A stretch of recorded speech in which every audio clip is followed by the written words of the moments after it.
Greetings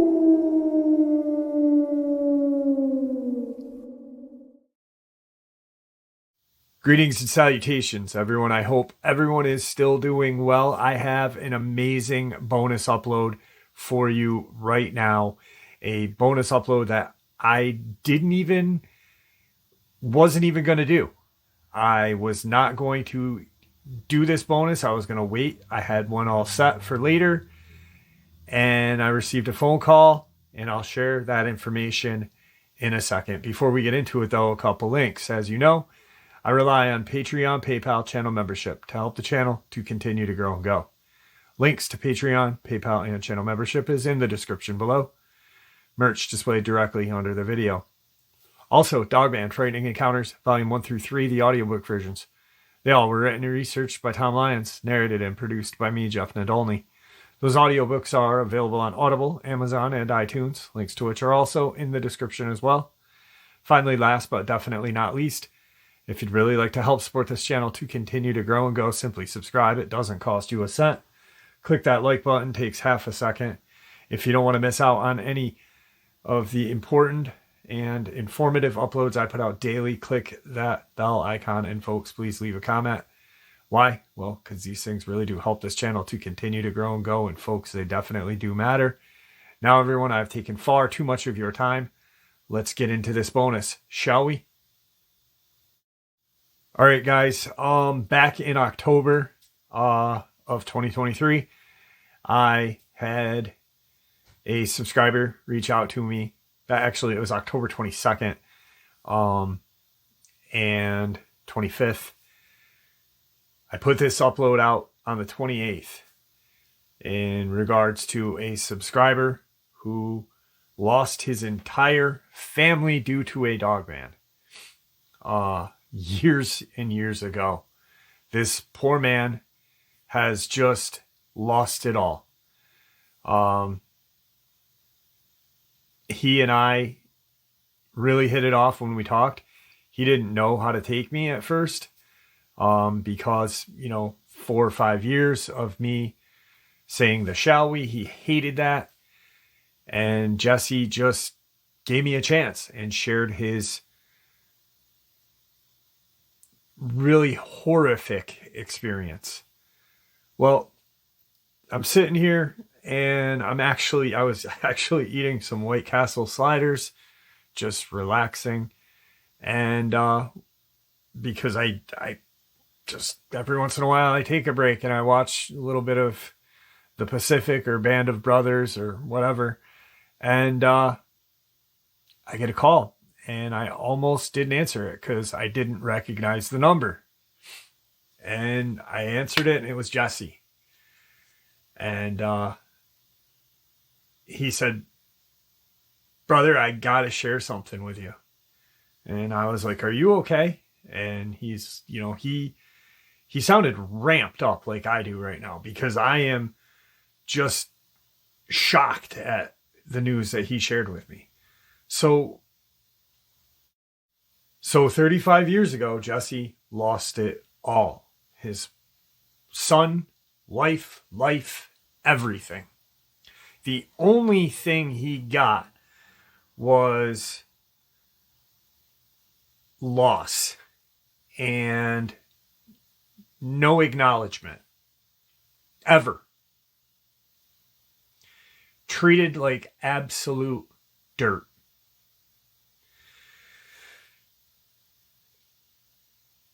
He calls me and he says, "I don't know if this has anything to do with me sharing that information with you on the channel or what, but it's been since 1988 and I have not heard or gotten any kind of notifications or anything, hey, we're sorry, hey, yada, yada." He said, "I was going to the bank today because yesterday was President's Day." He said, "I hadn't been to the bank since like last week." He said, "I was going to go to the store and get some cigarettes and some gas. So I was going to pull out some money." And instead of having X amount, that X amount was $100,000 more than X amount. And he said to the teller, when he gets his receipt, because he takes what he wanted out, like 50, $100, whatever. The teller gives him his receipt. He looks at his balance and he's like, something's up. I have $100,000 more than I should in my bank account. And the teller said, well, no, that's your money. It was deposited in your account. And he said, well, what for what? What do you mean? And the teller says, all right, there's a few people behind you. Go over there and I'll have the branch manager talk to you, whatever. And the woman comes over, sits down with Jesse, and she's like, what's the problem, Mr. Blank? And he said, well, there's $100,000 extra in my bank account that I know is not mine. Where did it come from? So she takes him over to her little cubicle area and types in his account, and she turns her screen and she says, well, there was a deposit made 2 weeks ago, sir, from the Social Security Department. And apparently it is a Social Security LSDP, or lump sum death payment. And he just stopped. And he goes, are you sure that is for me? For, whatever? He goes, because, my family, this has been, it's been years. And she said, no, it's definitely yours. It's, attached to your Social Security number, attached to your bank account, and it is yours. And he has no idea because, like I said, since 1988, he has gotten nothing except bad breaks.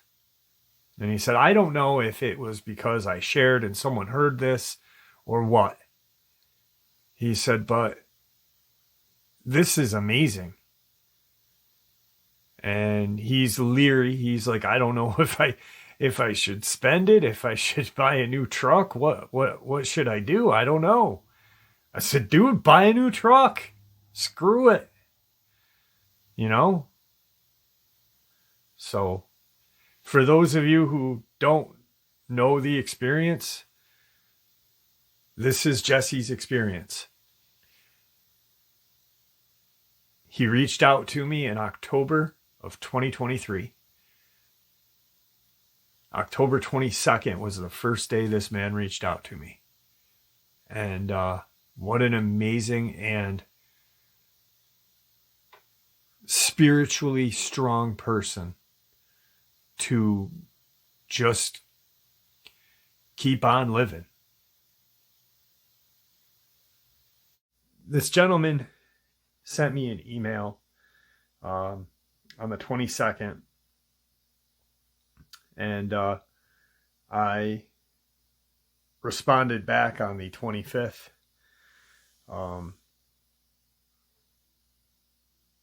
He then emailed me back and said, I'd really like to talk with you. Here's my phone number. Let's set up a time and date. So we set up this evening, which it's Friday, the 27th. And we spent about 4 hours on the phone together. And I'm going to lay it all out for you. And it was probably one of the hardest phone conversations I ever had in my life. So the man his name is Jesse. That is his real name. And I will not share his last name. He is born and bred West Virginian. Wife, son, 1988. He lived in a very poverty-stricken area.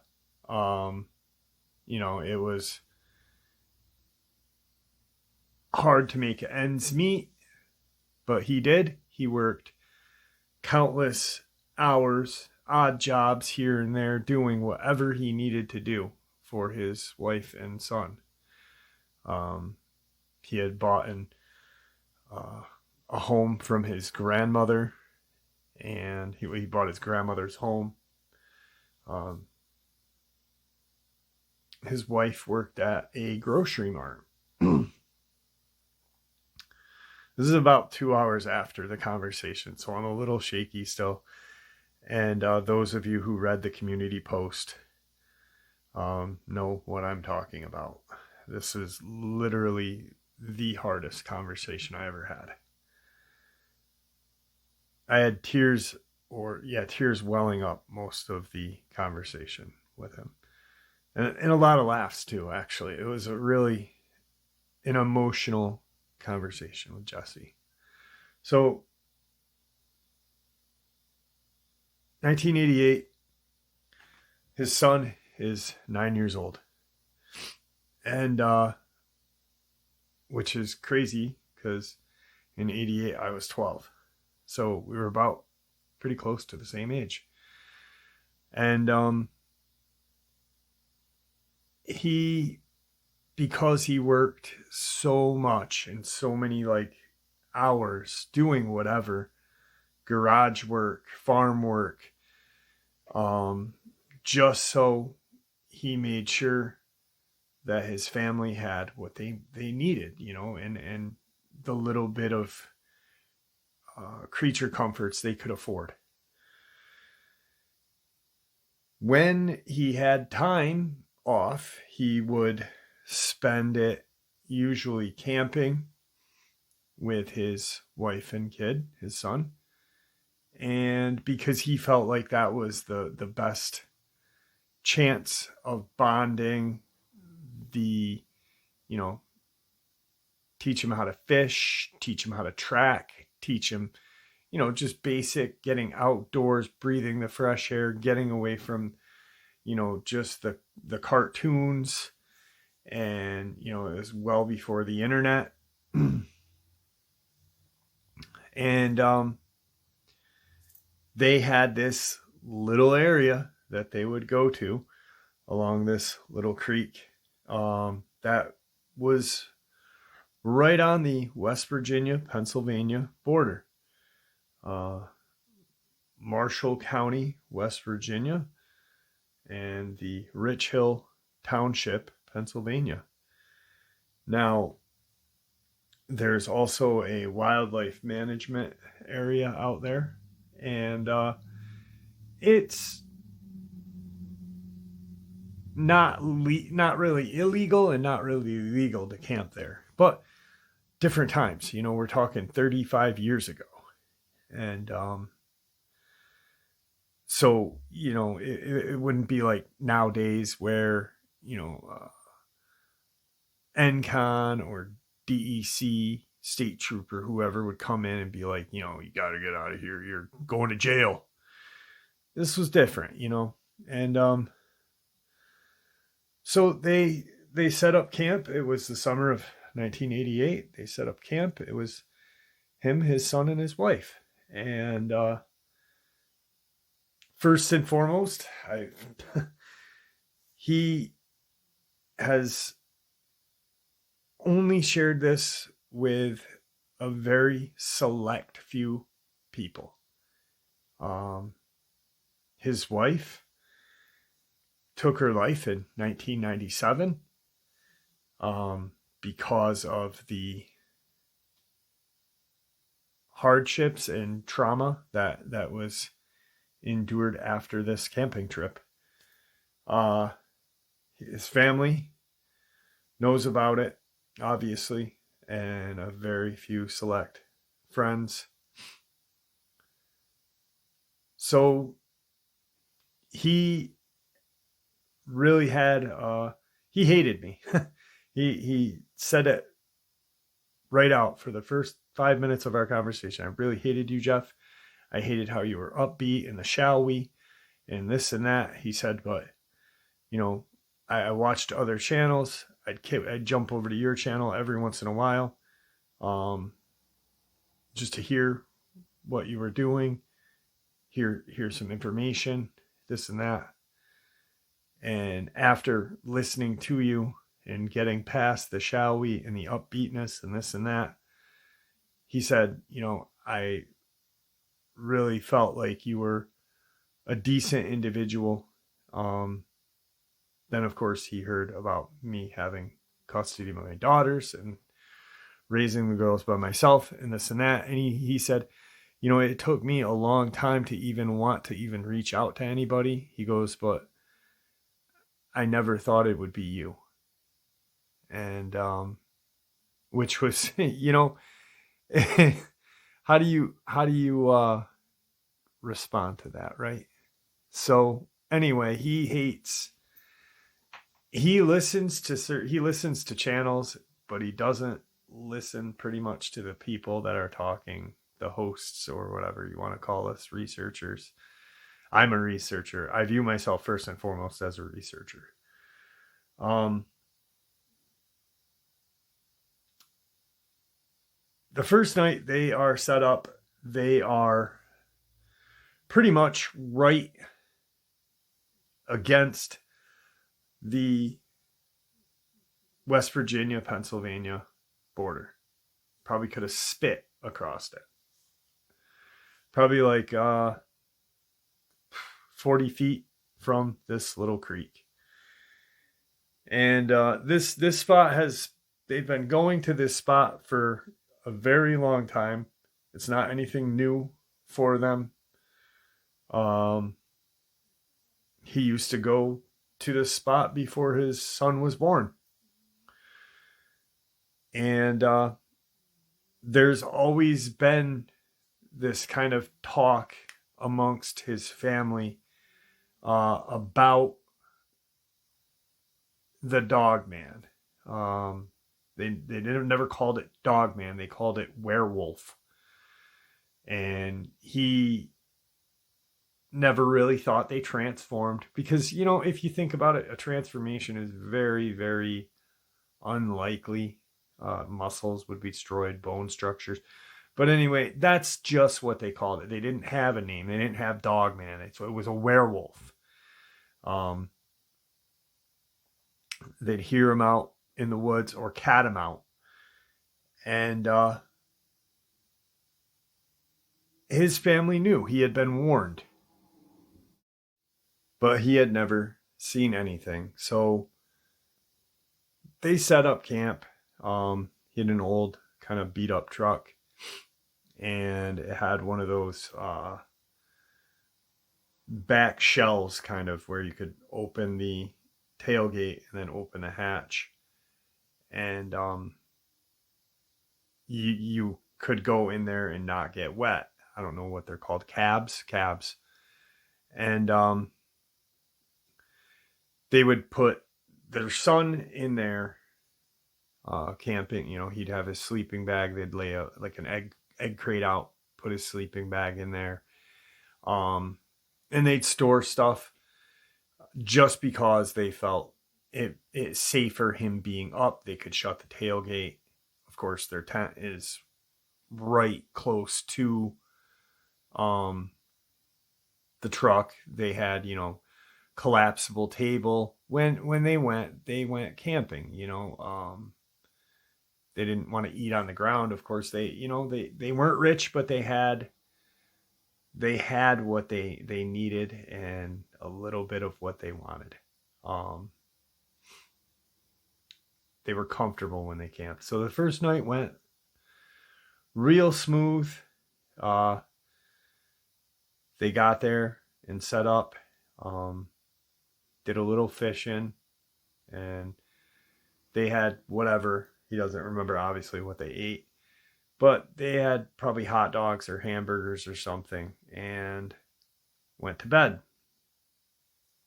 And the next day, it's a beautiful Saturday morning, and the son wakes up the mom and dad, says, what are we doing today? Where can we go fishing? Can we do this? Can we do that? Just full of energy. And so they have breakfast and they start, the day. He says, let's go for a little hike. We'll check out the area, see what's changed since we've been here last summer, and so they do. Just the son and the dad go out, and they're probably away from camp. The mom, sat back. She's reading a book, getting out of the house and, getting outside, getting some fresh air.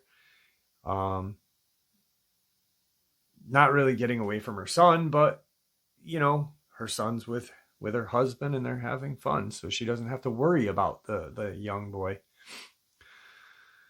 So she's probably back at camp reading and this and that.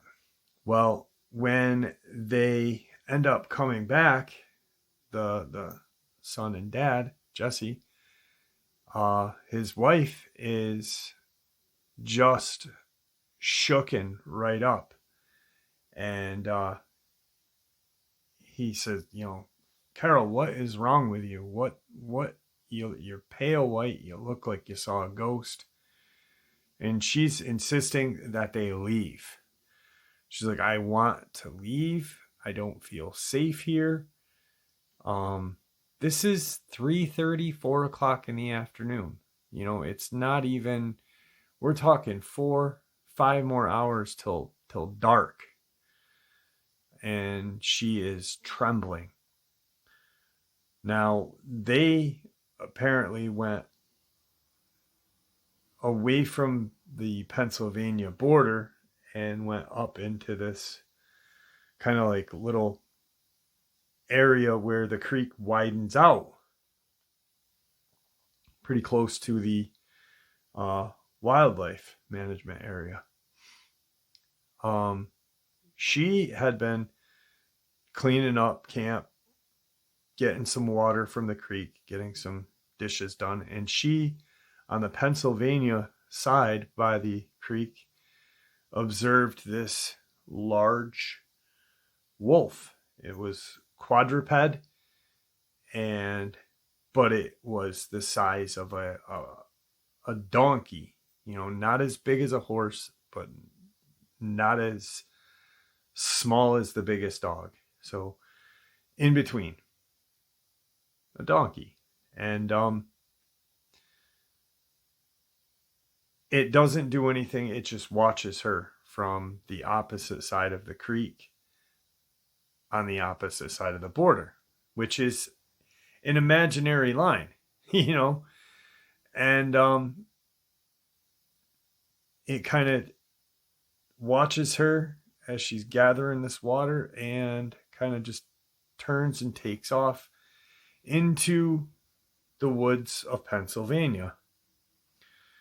She immediately runs back to her camp and is just waiting for her son and husband to get back to camp so they can pack up and leave. Jesse then convinces her to stay. It was probably just a wolf. Probably wolves came down from, the Appalachia down north, from north. Who knows? Obviously it didn't come into our camp and it didn't attack you, but don't worry about it. It's not a big deal. Well, his wife could see something in this wolf's, air quotes, eyes that just pointed intelligence.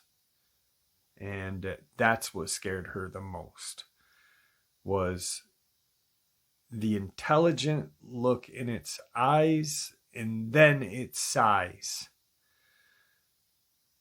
So Jesse convinces her that it's good, they're fine, not to worry about it. We've been here before. Our son was born together.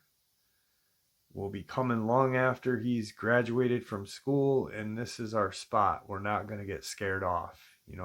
It's a wolf. So a couple hours goes by. The tension just kind of dies down. She didn't forget about it, but it's now kind of in the back of her mind. Jesse really didn't pay much mind to it because he didn't see it. He believed his wife, but he didn't see it, so he was not really mindful of it. He had a firearm with him. He he wishes he had brought in a different firearm with him, but he did have a firearm with him. Just not as powerful as it should have been. And he had just brought something for snakes. And if, he needed to scare off something, he could just shoot in the air or at it if it was a wild animal and scare it. He had a little .22 pistol. Because once again, he and his wife had been coming here for years. The son is 9, and they'd been coming here probably 12, 13 years prior, or not prior, but 4 years prior. So at least 12 or 13 years now, and never had anything, never saw any people, never had a thing go wrong. So she's doing a little better now. It's in the back of her mind. They're having, listening to the radio. The son's doing his marshmallows, and, just after dinner, just hanging out. They've got a 5-gallon bucket that they'd put their silverware and camping plates in that had some water in it to let it soak.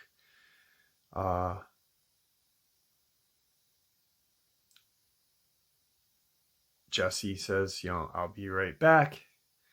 I'm going to go get some more water, and we'll get these dishes done. After the little guy's done doing his marshmallows, he can hit the hay, and we'll have a couple of cocktails by the fire, and we'll enjoy ourselves and maybe have a little quiet time to ourselves, me and you. And hint, hint. And she said, yeah. And so get him ready for bed, and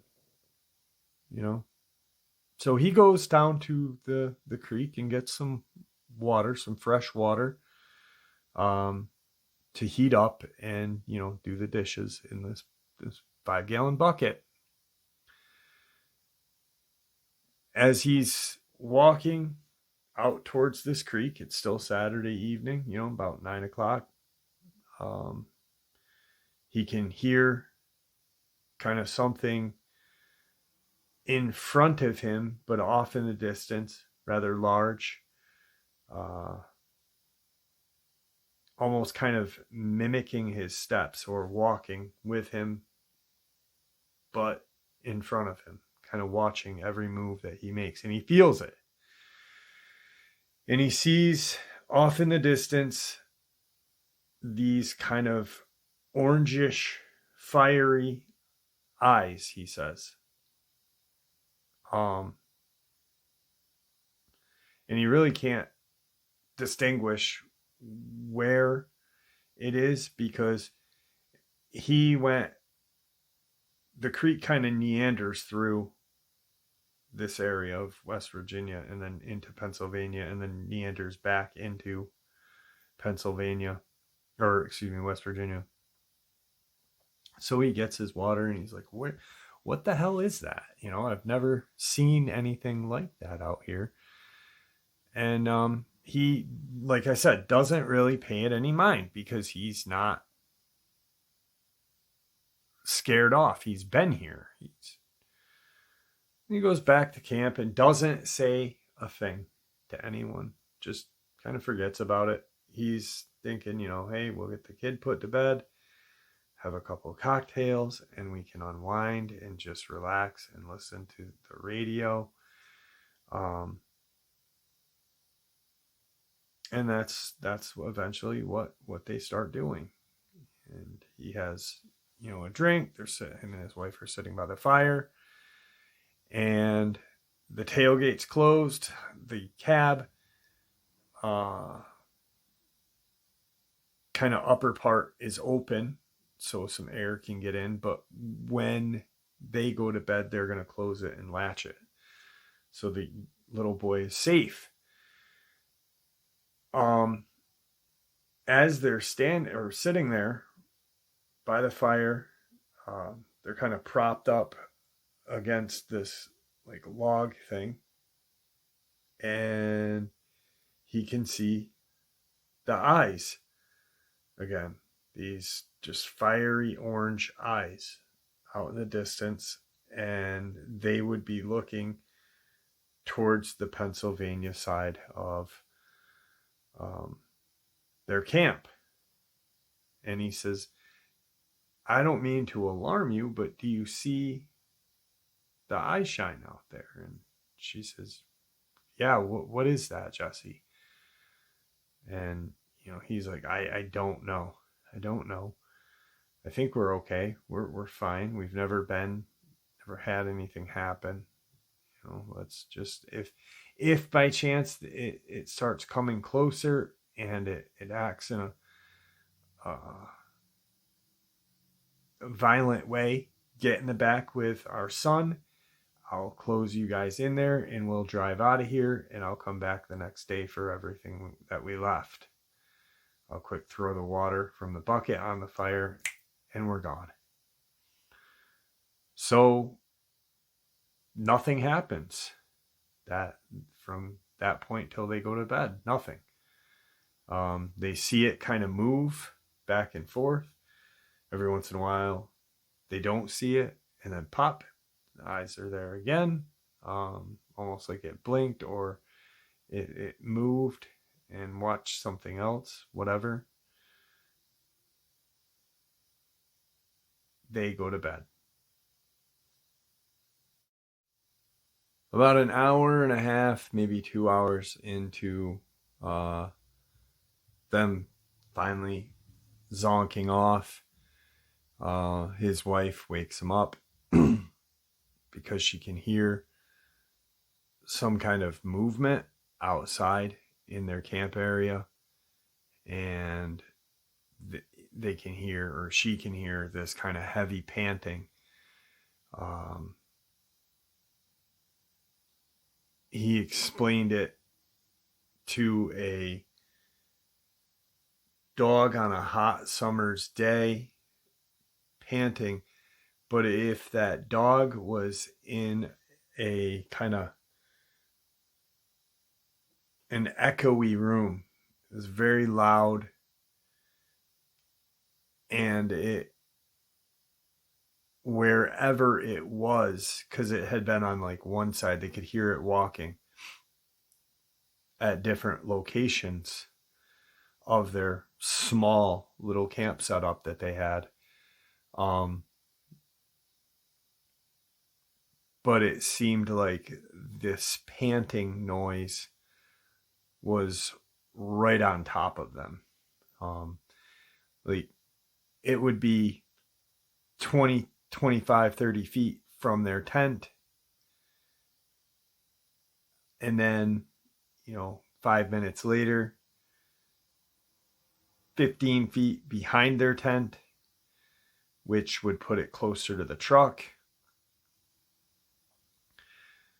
But it still sounded the same. The panting still sounded the same, like it was right on top of them.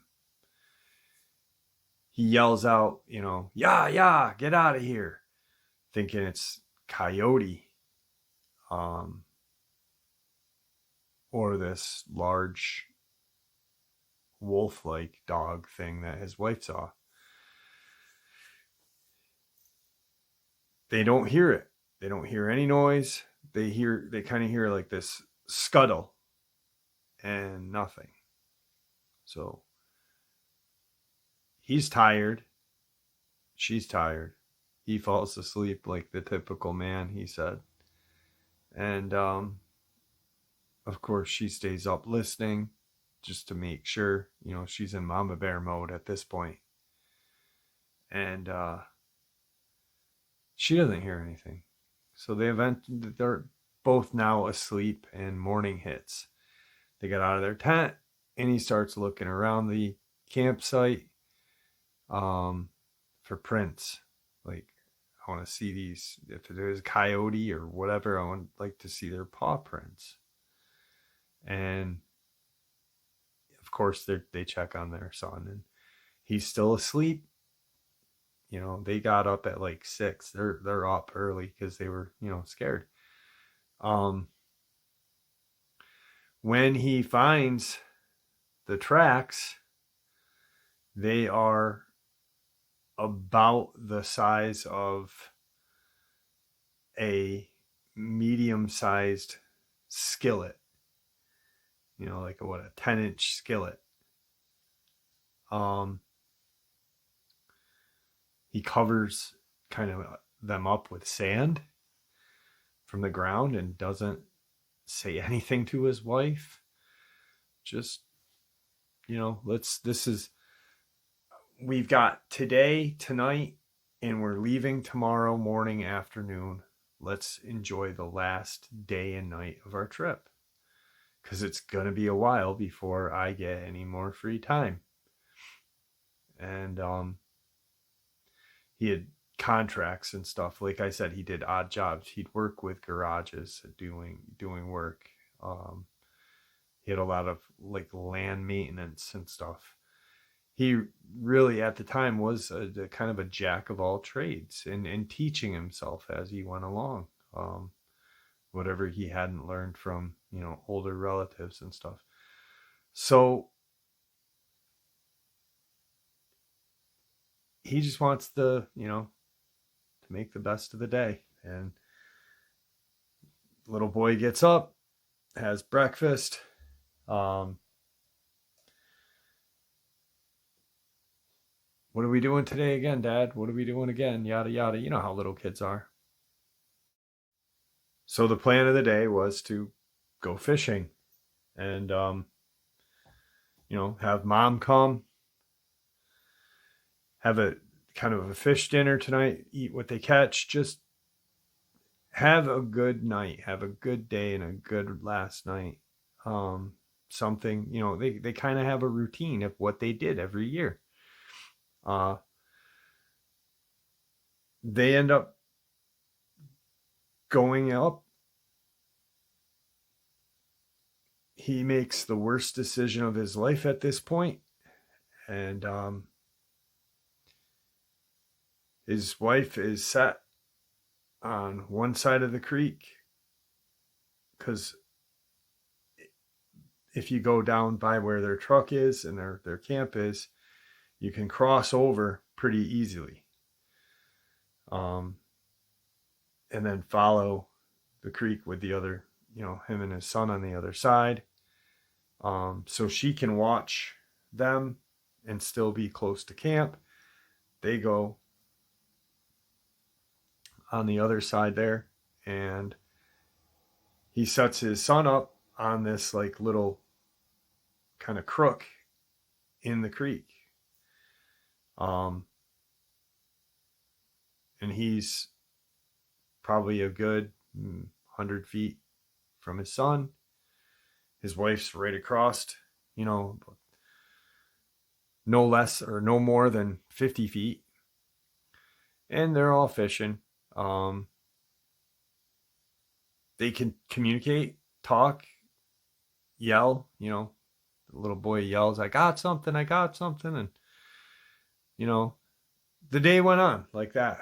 And about an hour before they were going to call it quits, the wife is now calm because there hadn't been any kind of anything strange. It's almost like everything was just falling into place for the last good night. He casts out, and as he casts out, he wants to look and see what his son's doing. And his son is turned the opposite way. His pole's on the ground.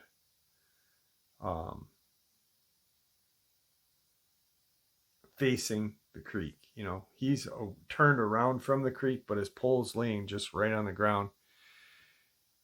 He kind of yells, hey, pick up your pole. If you get a bite, it's going to drag your pole in the water and you're going to lose your pole.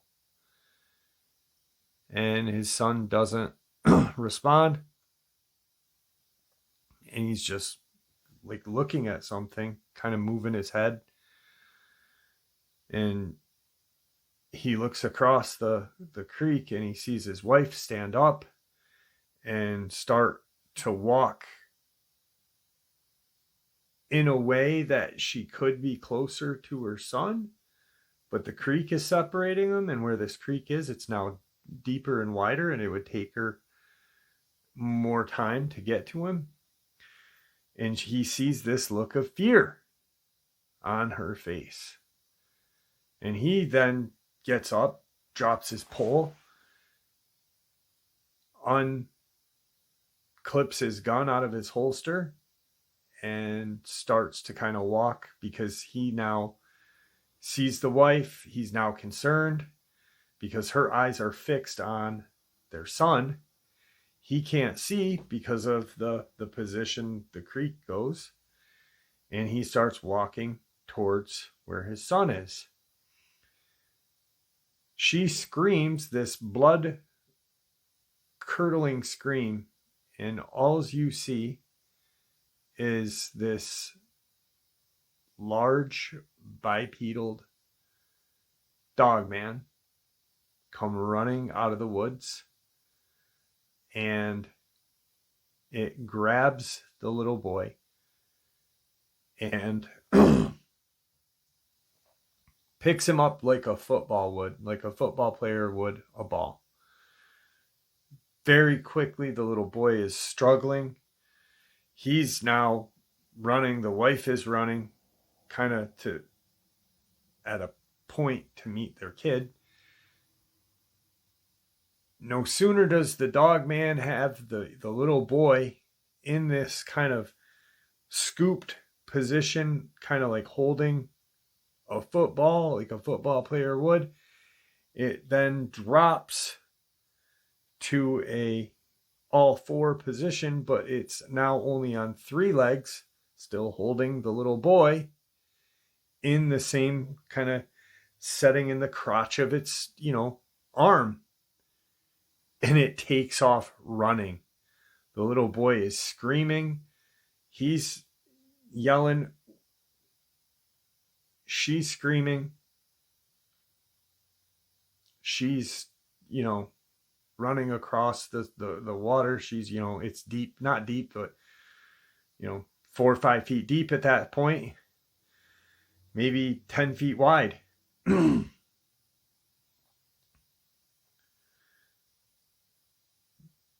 By the time he was where their son was standing, this creature was out of sight. And they could hear their son scream for a couple of more, seconds, maybe a minute. And then it was dead silent.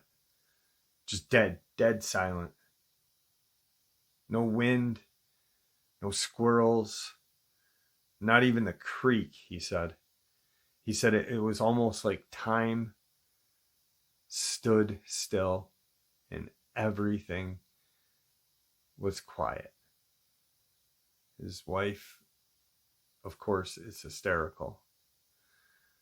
We need to, get our son Jesse. What the hell was that? Is he okay?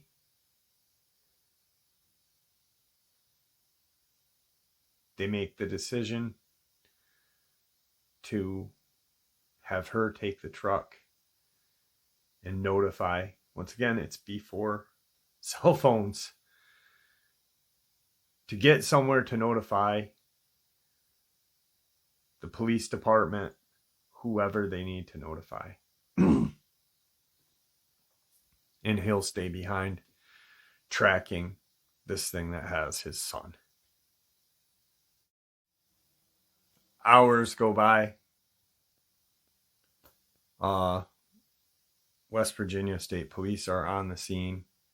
Pennsylvania State Police are on the scene. Department of Conservation is on the scene. They've located some tracks. The West Virginia state trooper, one of the state troopers, comments that that's one hell of a big track. What the hell did you guys see? Tell us what you saw. And the husband, Jesse, says, if I tell you, you're not going to believe me. But I got to tell you because you've seen these tracks.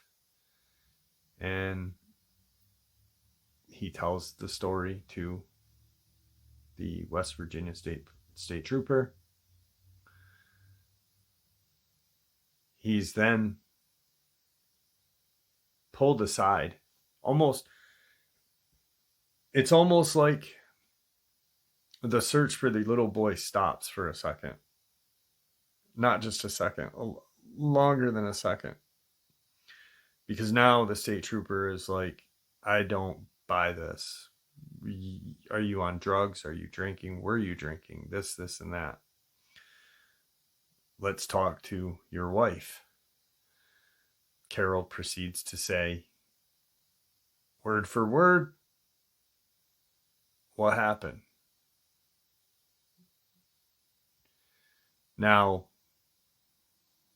the state trooper has already spoken to the Pennsylvania state trooper, and it's like they're looking at these parents like they did something wrong.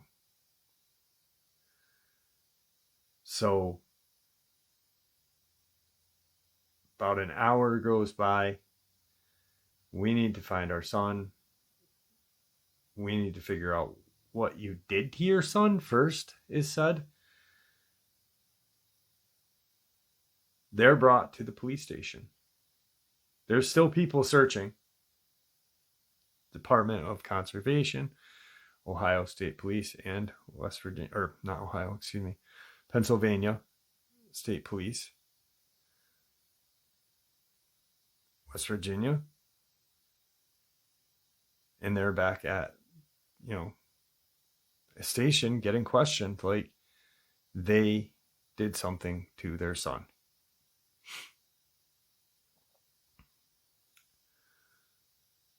Probably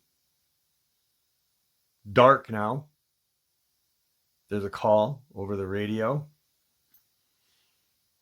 They found the little boy. I won't get into details, but he was not alive. He partially consumed. A lot of soft tissue was consumed. And a lot of weird tracks around the body. And the Pennsylvania State Police are communicating with the West Virginia State Police. We've never seen anything like this. This is horrendous. There's no way a human could do this to another human, let alone a father and mother do this to their son. This is gruesome. The wife is hysterical. She is then brought to the hospital and put on a 72-hour psych hold by the West Virginia State Police. He's handcuffed and brought to the location. The body's not there because by then they had already moved the body. And it was almost like torture for this man. He kept repeating what he saw. It came from the woods. It grabbed my son. It scooped him up and cradled him in one arm and dropped to 3 legs because one had my son in it and ran away.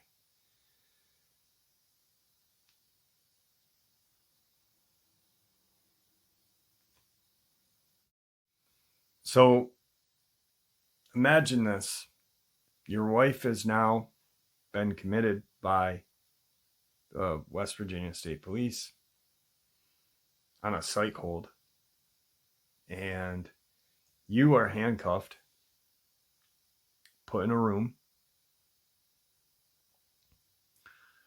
unable to see your son, unable to, the last thing you saw was this creature grab him.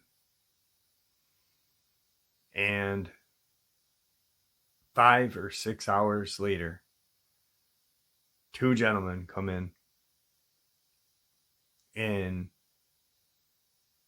nondescript clothing, like khaki pants and like a kind of a flannelish button up tucked in, and proceed to question Jesse for hours. What did you see? What did it look like? Where did it run to? Where were you? Where was your wife? This, and that. Difference between these 2 men questioning him than the state trooper that was questioning him was he got the feeling like these men knew what the hell was going on.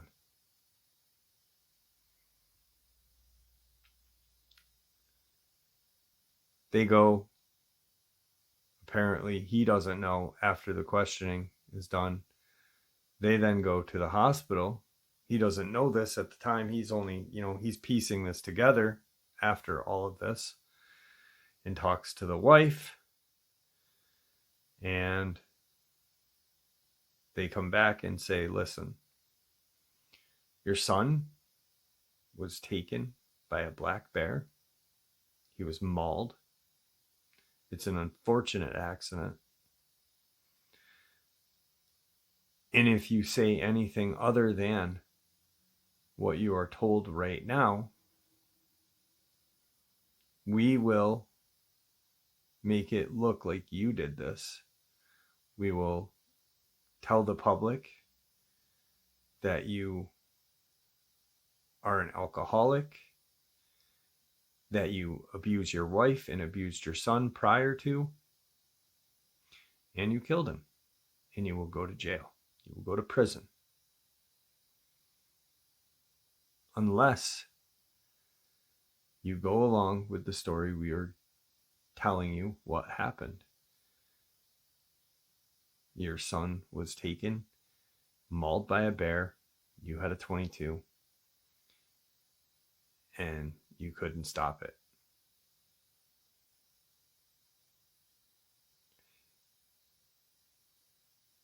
He couldn't deal with what was going on,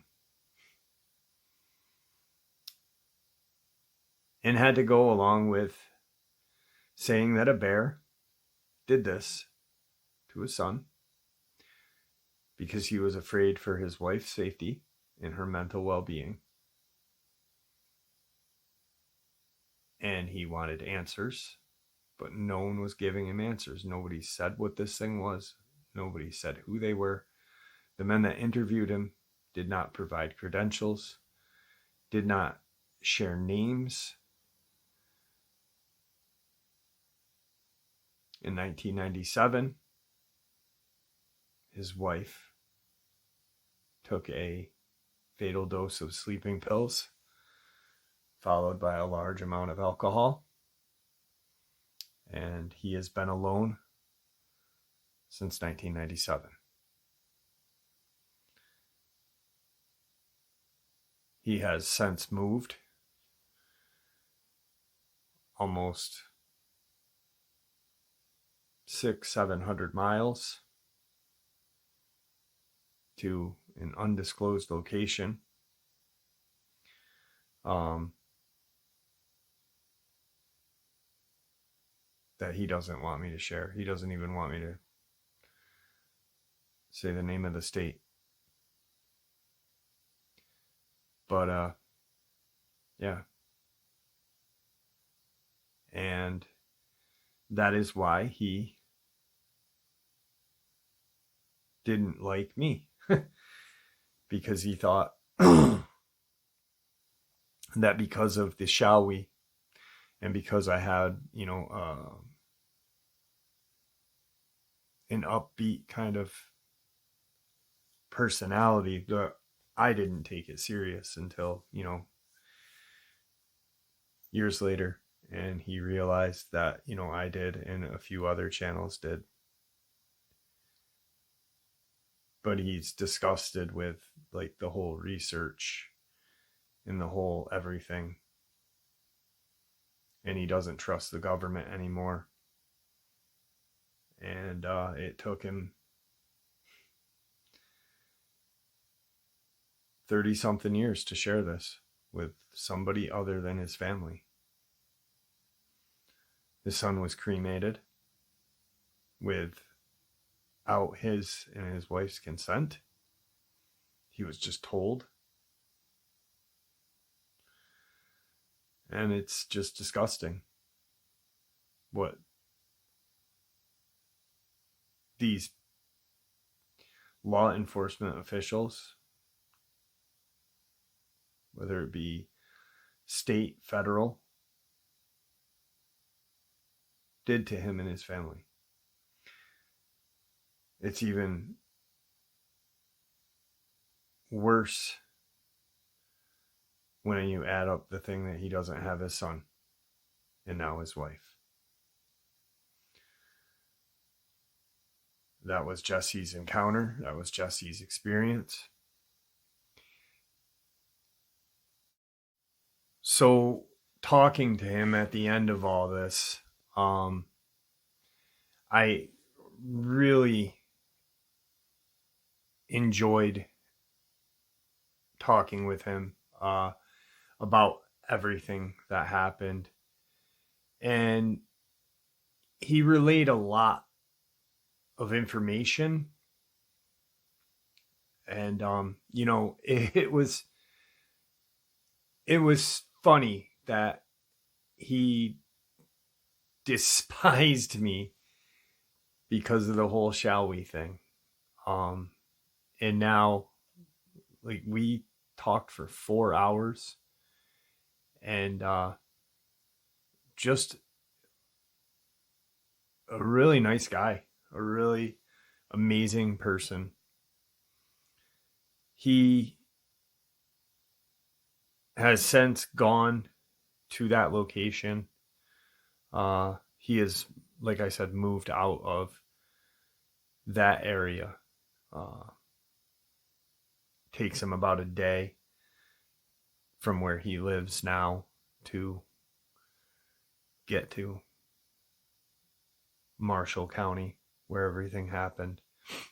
But yeah, it's an unbelievable and disgusting experience, that what they did to him, what they did to his wife,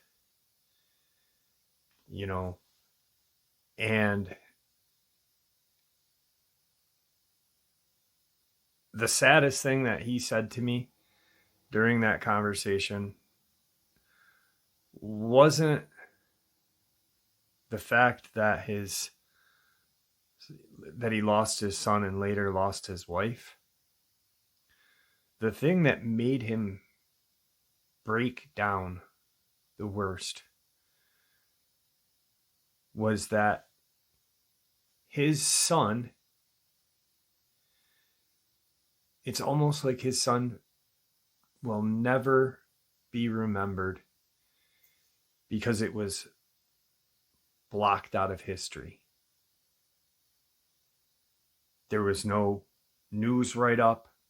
There was nothing. He almost said that he wishes that he disagreed with what they said, because at least that way his son's memory would be,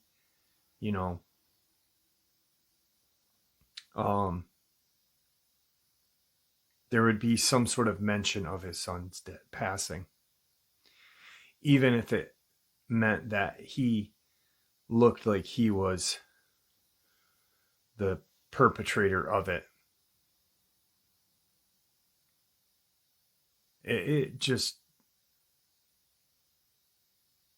was really sad. I wasn't ready for that conversation. That's for sure. But I am glad that I had it, because I made a new friend, and I hope it helped him. I really do. I told him, if you ever need to talk, text me. I'll text you back. So, I don't know. It's crazy. It is crazy. Anyway, wow.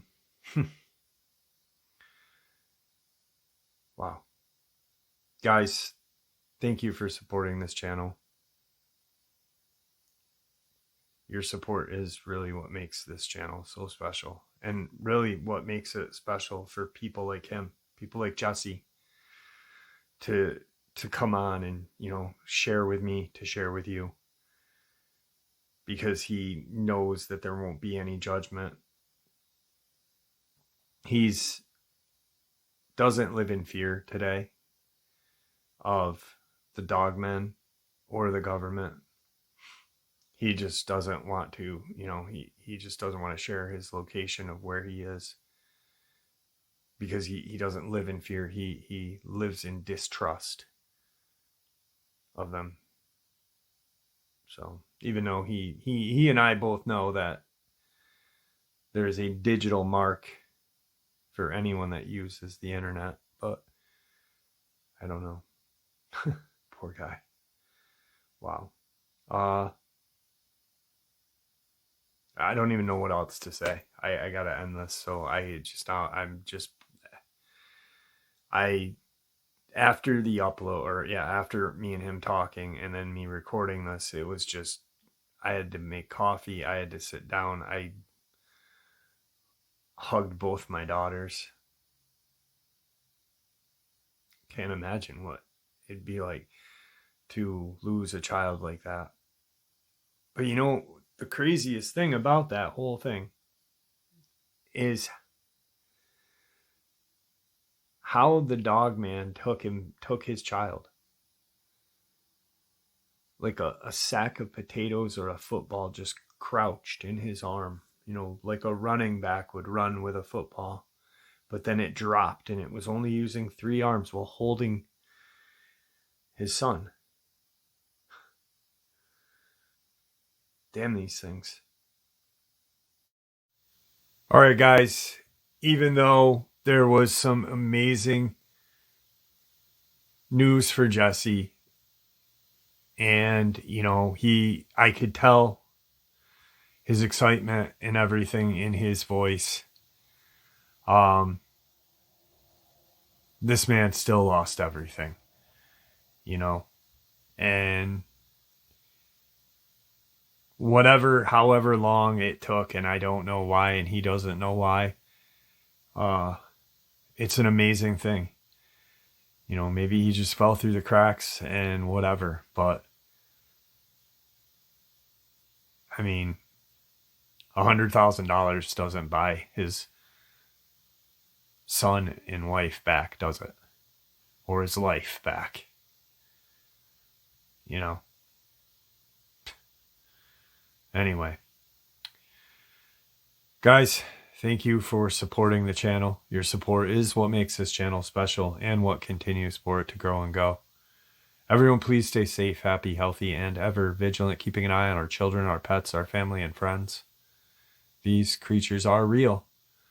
They are out there and they are dangerous. Share this information with the people you love and care about, and it may just help save their life someday. Until next time, never stop asking questions. Never stop searching for answers. And God bless you all.